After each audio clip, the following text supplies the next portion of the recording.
મંચસ્થ ઉપસ્થિત રહેલ જિલ્લા પ્રમુખ રાધિકાબેન રાઠવા, છોટાઉદેપુર તાલુકાના પ્રભારી વિનુભાઈ રાઠવા, તેમજ ધોંધોળા જિલ્લા પંચાયતના જુદા જુદા ગામમાંથી પધારેલ યુવાનો, વડીલો, માતા બહેનો, આપ સૌનું હું હાર્દિક સ્વાગત કરું છું. આજે આપણે ગુજરાત જોડો સદસ્યતા અભિયાન આપણે ચાલી રહ્યું છે, ત્યારે બધા અહીંયાના યુવાનોએ કીધું કે અમારા જિલ્લા પંચાયતમાં પણ તમે રાખો. એમના આગ્રહથી અમે અહીંયા આ મીટિંગનું આયોજન કર્યું. મીટિંગનું આયોજન કરવાનો અર્થ એ કે આવનાર સમયમાં તાલુકાની ચૂંટણી હોય, જિલ્લા પંચાયતની ચૂંટણી હોય, એમાં આપણે ક્રાંતિકારી લાવીને એમને આપણે આમ આદમી પાર્ટીને આપણે આગળ લઈ જવાનું છે, એમને જીતાડવાના છે અને આપણે પરિવર્તન લાવવાનું છે. દોસ્તો, અહીંયા 3 જણા આગેવાનોએ ખૂબ સરસ વાત કરી કે આપણે પરિવર્તન લાવવાનું છે. નોકરીમાં અન્યાય થાય, અનેક જગ્યા પર અન્યાય થાય, એ પણ એમને વાત કરી.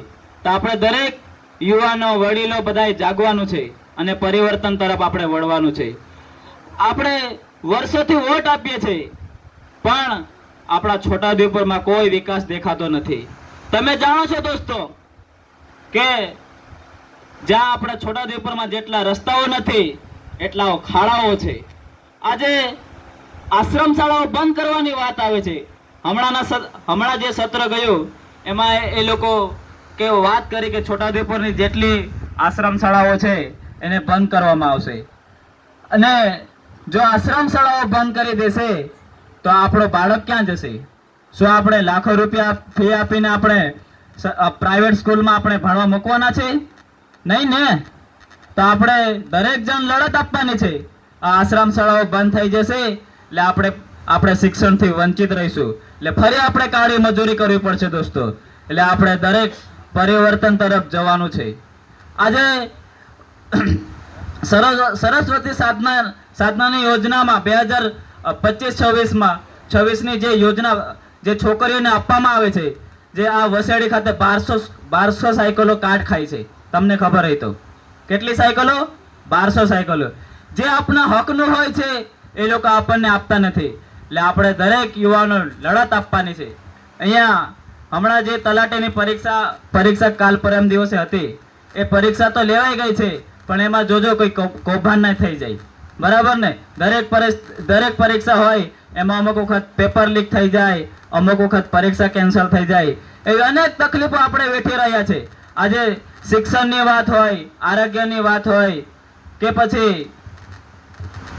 પછી રોડ રસ્તાની વાત હોય. આજે રોડ રસ્તા આપણે માંગવા જઈએ છીએ ત્યારે એ લોકો આપણને રોડ રસ્તો મંજૂર તો કરી આપે છે, પણ 1 રૂપિયાનો રોડ પાસ થાય તો એ લોકો 30 પૈસામાં પતાવી દે છે દોસ્તો.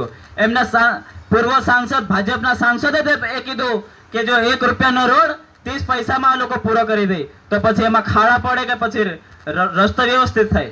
ખાડા જ પડે ને. ખાડા જ પડે ને. બોલો તો ખરા.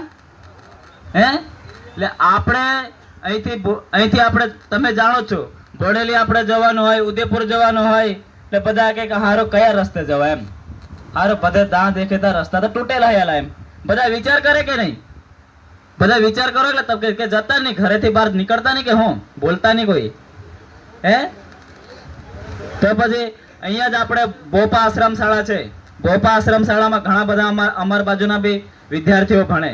ત્યાં 500-600 વિદ્યાર્થી હશે. એ આશ્રમ શાળાઓ બંધ કરી દેશે તો હાલત શું થશે? આપણે વાપી, વલસાડ, કડિયા કામ કરવા જવાનું, આ બાજુ કાઠિયાવાડ મજૂરી, ખેત મજૂરી કરવા જવાનું. ભાજપનું શાસન 30 વર્ષ થઈ ગયા. કેટલા? 30 વર્ષ. આપણે જો કોઈ જમીન ભાગે હાલતા હોય અને એ ભાગવાળા આપણને વ્યવસ્થિત ભાગ નહીં આલે, તે ભાગવાળાને આપણે બદલી દઈએ કે નહીં? બદલી દઈએ ને. એ આપણને ખેતરમાંથી કમાઈને નહીં આલે તો આપણે એને બદલી દઈએ ને, બીજો ભાગવાળો રાખીએ, લેલા તું ભાગ કરજે હવે એમ. તો આપણે આ 30 વર્ષ સુધી એને વોટ આપ્યા છે, પણ હવે આપણે એને વોટ આપવાનો થતો નથી. હવે આપણે નવી સરકાર બનાવીશું, જે સરકાર સારો એવા કામ કરશે, અન્યાય નહીં થવા દે, આદિવાસીની અધિકારની વાત કરશે એવી આપણે સરકાર બનાવીશું.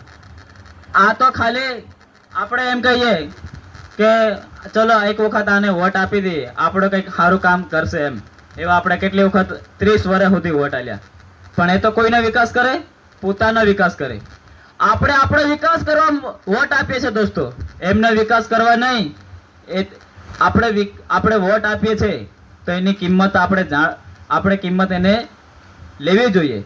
બધાએ આપણે વોટ આપીએ કે નહીં, તેની કિંમત આપણે રાખવી જોઈએ કે નહીં? કે પછી દારૂ ચવાણાથી તો આપણે બસ વોટ આલ દેવાનો છે? નહીં, દારૂ ચવાણાથી નહીં. આપણે વોટ આપીએ છીએ તો આપણે પ્રાથમિક સુવિધા એ લોકોને આપવી જોઈએ. આજે બધા દરેક છોટાઉદેપુરમાં દરેક પુલ તૂટી ગયા, પણ એમાં એક પણ નેતો બોલવા તૈયાર નથી.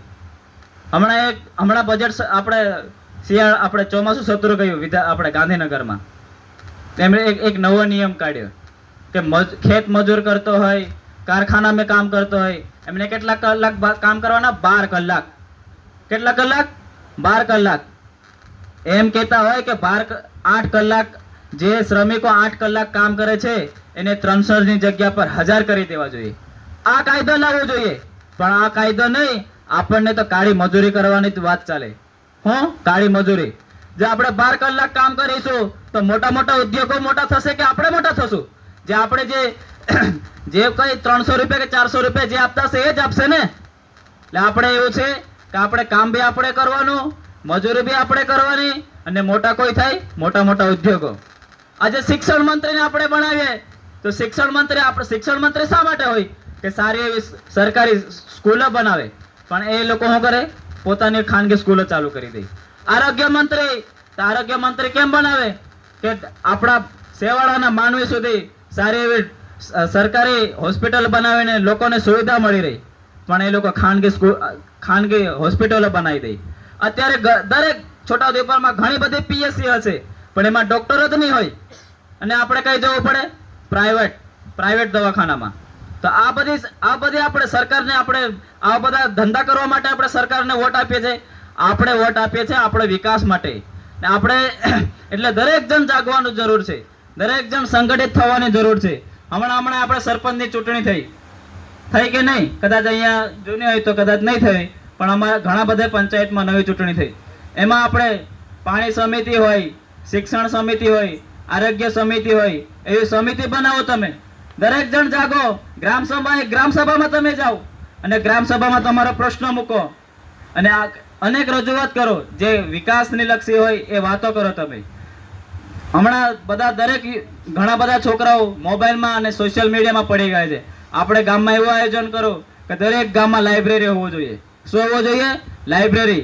જેથી કરીને સરકારી પરીક્ષા આવતી હોય એમાં તૈયારી કરીને સારા એવા આઈએસ બને, આઈપીએસ બને, ક્લાસ 1 બને, ક્લાસ 2 બને, ક્લાસ 3 બને. એવું તમે આયોજન કરો દોસ્તો. એટલે આપણે દરેક જણ જાગવાની જરૂર છે, સંગઠિત થવાની જરૂર છે. એક થઈને લડો. એટલે આપણે જે આ ભાજપના જે નેતાઓ છે એમ હવે પેલા કાકાએ કીધું તેમ કે ફોન આવશે કે પેલા તમે તો કેજરીવાલની ટોપી પહેરી લીધી. કેજરીવાલની ટોપી આપણે એટલે પહેરી, આપણે ક્રાંતિકારી લાવવાનું છે ને પરિવર્તન લાવવાનું છે દોસ્તો. કે આપણે એમને ટોપી નથી પહેરી. જો આપણો ફાયદો થતો હોય એ બાજુ આપણે વળીશું કે નહીં? વળીશું ને. આપણે આવનારી તાલુકા પંચાયત હોય, જિલ્લા પંચાયત હોય, એ ચૂંટણી આવશે. એ ચૂંટણીમાં તમે નક્કી કરજો તેમાં કે કોને લડાવવાનો છે. જે સારો વ્યક્તિ હોય એને ઉભો કરજો, જે આપણને હર હંમેશ સાથ આપતો હોય, અન્ય સામે લડતો હોય એવા માણસને તમે તૈયાર કરો. ને તમે પણ તૈયાર થાવ એમની જોડે, ને આપણે એને ચૂંટાડીને તમે તાલુકામાં મોકલો, જિલ્લામાં મોકલો, જેથી કરીને આપણો અવાજ બને. બરાબર ને? એટલે આપણે આ ખાસ કરીને આ મહિલા આપણે શર્મિલાબેન કે શું એ પણ ખૂબ સરસ વાત કરી. આવા ભણેલા મહિલા હોય એમને તમે આગળ કરો, ભણેલા છોકરા હોય એમને આગળ કરો. હવે આપણે યુવા ક્રાંતિ લાવવાની છે. બરાબર ને? બધા યુવાઓ આગળ થાવ. રાજકારણમાં યુવાઓ આગળ થાવ. આજે તમે જાણો છો ધારાસભ્યને એ લોકો જેલમાં લઈ જતા હોય તો આપણા આમ જનતાનું શું?